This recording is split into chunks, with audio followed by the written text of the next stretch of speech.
우리 선조들은, 우리 믿음의 선배들은 이렇게 인사했을 것 같습니다. 오늘 우리는 꿈꾸는 것 같습니다. 이런 인사를 나눴을 것 같은데요. 우리 서로를 바라보면서 이렇게 인사하겠습니다. 오늘 우리는 꿈꾸는 것 같습니다. 네, 영국의 역사가 에드워드 기브는 로마 제국 세망사를 썼습니다. 그가 이 방대한 분량의 로마 제국 세망세를 쓴 이유는 오직 한 가지, 자신의 조국 대영조국을 위해서였습니다. 사랑하는 후배들에게 역사의 교훈과 경고의 메시지를 전달하려고 하는 것이었습니다. 18세기 영국은 승승장구하였습니다. 나가는 전쟁마다 승리하였습니다. 엘리자베스 1세는 스페인의 무적 함대를 격파해야 해서 대서양의 제해권을 장악하였고요. 또 스페인 왕위 계승 전쟁에 참여하여서 스페인과 프랑스의 연합 함대를 격파하고 그리고 식민지에서의 그 위권을 이렇게 또 점하게 되었습니다. 그 후에 나폴레옹과의 전쟁에서 승리하여서 이제 영국은 해가 지지 않는 나라 대영 제국으로 이제 도약하게 되었습니다. 그러나 영국은 미국과 독립 전쟁에서 이제 패배하게 되었고요. 또 남아프리카 주도권을 놓고 벌인 보호 전쟁에서 패배하게 되었고 곧이어서 세계 1차 세계대전과 2차 세계대전 그리고 스웨즈 전쟁을 거치면서 내리막길을 걷게 됩니다. 해가 지지 않는 나라 대영 제국도 이제 18세기 중반과 후반을 거치면서 쇠락의 길을 걷게 되었습니다.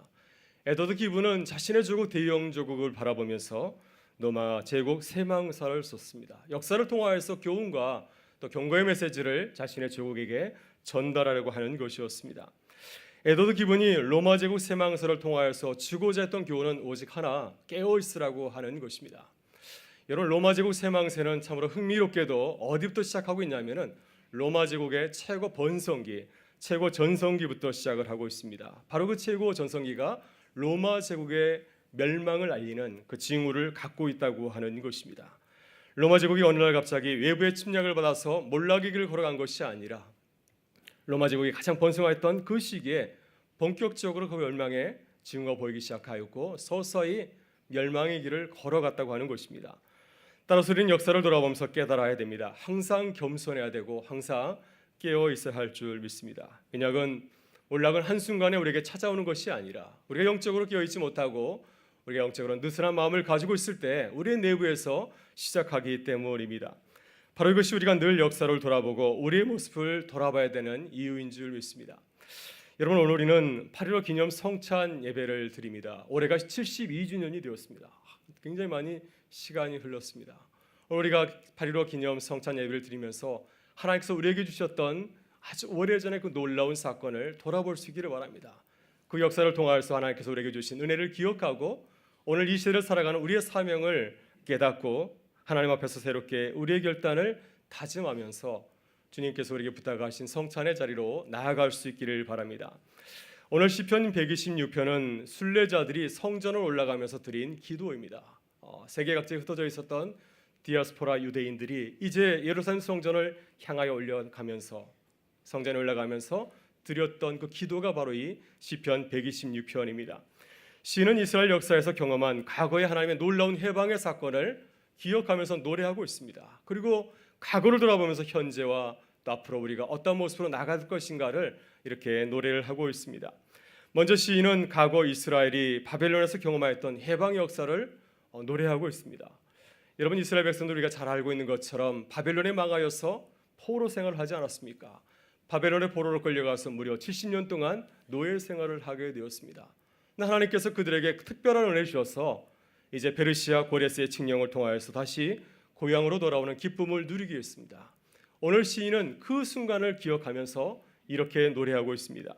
여호와께서 시온의 포로를 돌려보낼 때 우리는 꿈꾸는 것 같았도다.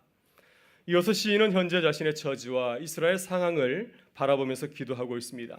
4절에서 이렇게 기도합니다. 여호와여, 우리의 포도를 남방 시내들 같이 돌려보내소서. 시인은 지금 이스라엘 그 처지 또 자신의 그 처지를 이렇게 비유로 표현하고 있습니다. 우리의 모습이 남방 시내들 같다고 하는 것이죠. 여러분이 남방 시내들은 이스라엘의 최남단에 위치한 네게부 사막지대를 말합니다. 우리 치면은 아마도 전라남도 고흥쯤 되지 않을까 생각합니다. 그쪽에 굉장히 광활한 사막지대가 있었습니다. 이곳에는 시인애들은 강의를 하지 아니하고 와디라고 부르고 있습니다. 이 와디는 비가 많이 올 때는 물이 잘 흐르는 큰 강을 이루게 되지만은 비가 오지 않는 건기에는 그 방바닥까지 완전히 바짝 말라버려서 사막의 강으로 변하고 맙니다. 일반 땅과 별반 다르지 않는 그러한 강으로 변하는 거, 바로 이것을 와디라고 부릅니다. 지금 이스라엘 상황과 저지가 바싹 마른 남방의 그 시내들 와디와 같다고 하는 곳입니다.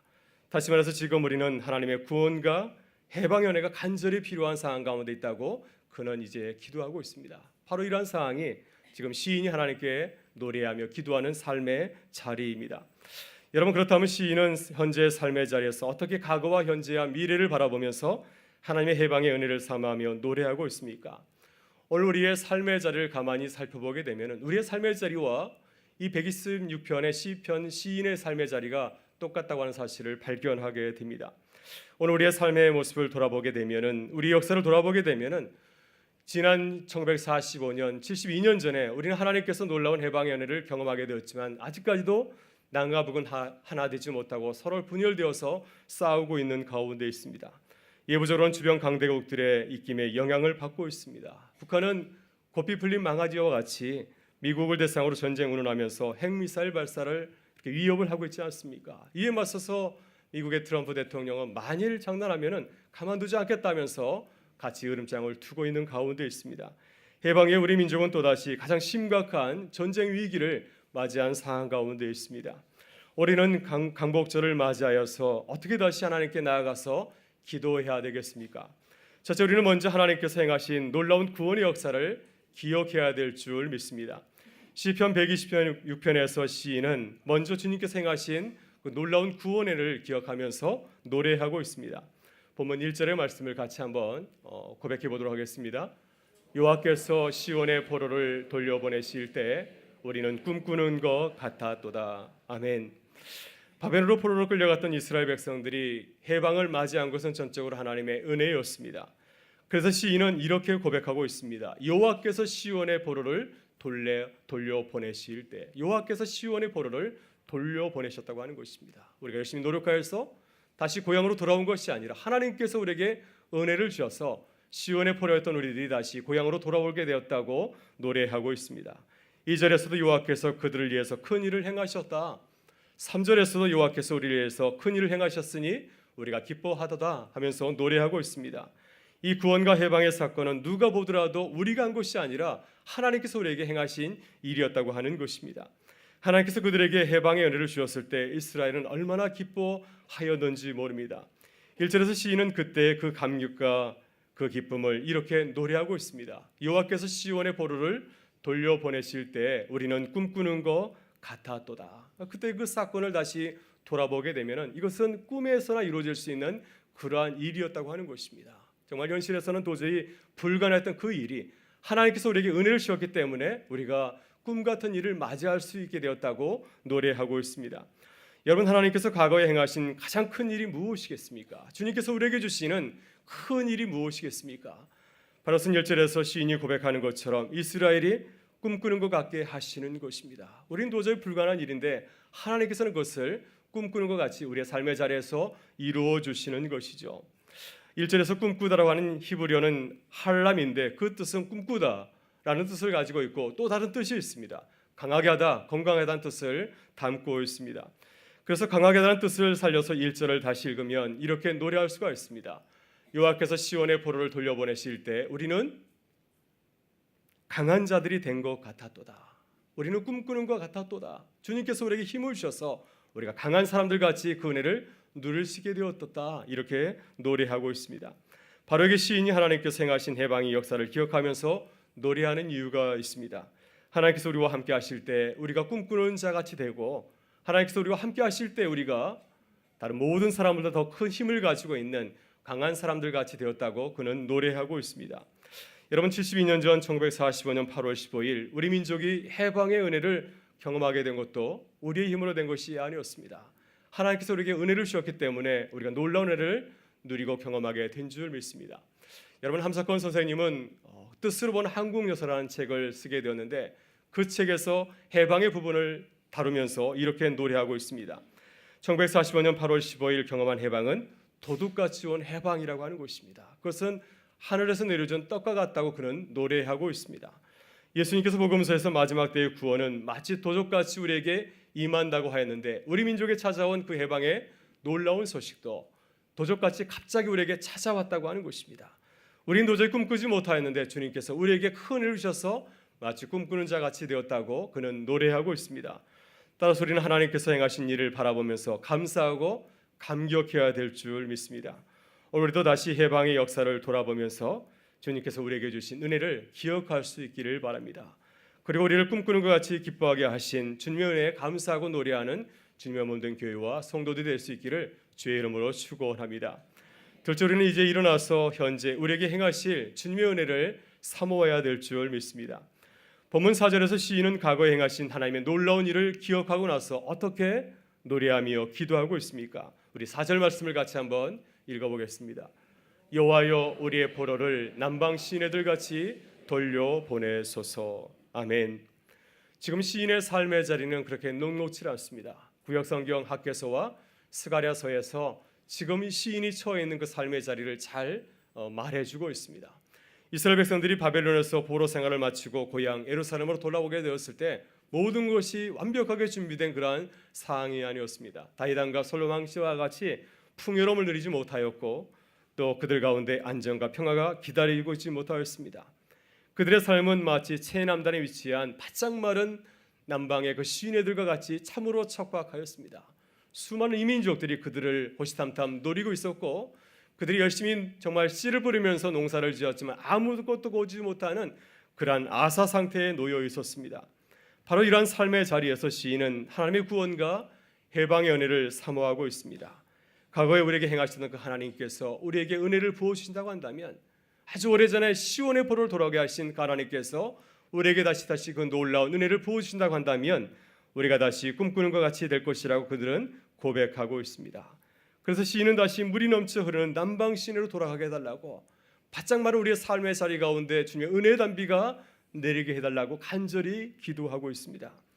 여러분, 우리의 모습은 물이 흐르지 않는 남방 시내와 같지 않습니까? 우리 주변을 돌아보게 되면은 흥겨운 소리보다는 우리는 꿈꾸는 것 같다, 이런 노래 소리가 들리는 것이 아니라 사회 곳곳에서 곡성 소리가 울려 퍼지고 있습니다. 이 민족의 운명을 바라볼 때에도 주님의 은혜를 사모하지 아니할 수가 없습니다. 여러분, 남방 시내 같은 우리의 모습을 바라보면서 이 민족을 바라보면서 간절히 기도하고 있으십니까? 남방 시내처럼 주님의 은혜의 비가 내리지 않아서 신음하는 이 백성과 이 민족을 바라보면서, 한국 교회를 바라보면서 여러분 기도하고 있으십니까? 사랑하는 여러분, 우리가 시인처럼 하나님의 은혜를 간절히 기도할 때 주님께서 우리의 삶의 자리 가운데, 이 민족 가운데 다시 은혜의 단비를 내려주실 줄 믿습니다. 하나님의 그 놀라운 은혜를 사모하면서 간절히 기도하며 나아가는 우리 교회가 될 수 있기를 간절히 바랍니다. 셋째, 마지막으로 우리는 죄에 대해서 회개의 눈물을 흘리고 하나님 앞으로 돌아서야 됩니다. 여러분, 시인은 과거에 하나님께서 행하신 일을 돌아보았고, 또 현재 하나님께서 우리에게 행하실 일들을 기억하면서 기도하였습니다. 이제 마지막으로 시인은 하나님 앞에서 새롭게 자신의 마음을 다잡고 하나님께 결단하면서 이렇게 노래하고 있습니다. 우리 5절과 6절의 말씀을 같이 한번 고백하도록 하겠습니다. 눈물을 흘리며 씨를 뿌리는 자는 기쁨으로 단을 거두리로다. 울며 씨를 뿌리러 나가는 자는 반드시 기쁨으로 곡식간을 가지고 돌아오리로다. 아멘. 여러분, 하나님의 부흥의 역사를 경험하기 위해서는 먼저 죄에 대한 분명한 회개가 선행되어야 됩니다. 오늘 시인이 고백하는 것처럼 눈물을 흘리면서 씨를 뿌려야 됩니다. 울며 씨를 뿌리러 나가야 됩니다. 하나님의 말씀대로 살지 못하였고 하나님의 마음을 아프게 했던 지난 날의 우리들의 모습을 돌아보면서 철저히 회개하고 돌아서야 될 줄 믿습니다. 어떻게 이 민족이 다시 시온의 포로가 돌아온 것 같은 해방의 기쁨을 다시 한번 누릴 수 있겠습니까? 어떻게 다시 말라빠진 남방 시내 같은 우리의 삶 가운데 다시 하나님의 은혜의 단비가 넘쳐 흐를 수 있는 날이 오겠습니까? 시는 오늘 그 이유를 분명히 믿음으로 확신 있게 고백하고 있습니다. 눈물을 흘리며 씨를 뿌리는 자는 기쁨으로 거두리로다. 울며 씨를 뿌리러 나가는 자는 반드시 기쁨으로 그 곡식단을 가지고 돌아오리로다. 이와 같이 우리도 하나님께서 행하실 그 일을 바라보면서 눈물로 기도하는 우리 모든 성도들이 되실 수 있기를 바랍니다. 하나님, 이 민족에 다시 눈물을 흘리면서 씨를 뿌리게 하여 주시옵소서.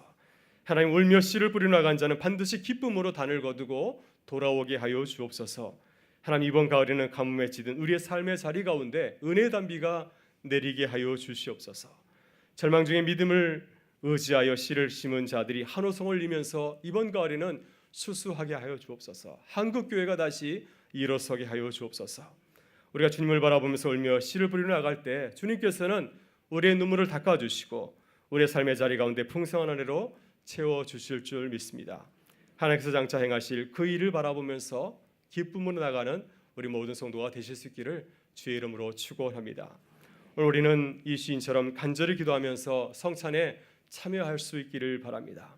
우리가 성찬 예배에 참석할 때 주님께서 성령의 놀라운 은혜로 우리에게 세임과 능력을 더하여 줄 줄 믿습니다. 그래서 이 역사 가운데 우리가 감당해야 될 새로운 사명을 넉넉히 감당하게 해주실 줄 믿습니다. 그래서 우리 입술에서 오늘 시인처럼 우리가 꿈꾸는 것 같았도다, 이 고백이 우리 교회 가운데, 민족 가운데 터져나오게 될 줄 믿습니다. 그 은혜를 사모하면서 나가는 우리 모든 성도들이 되실 수 있기를 주의 이름으로 축원합니다.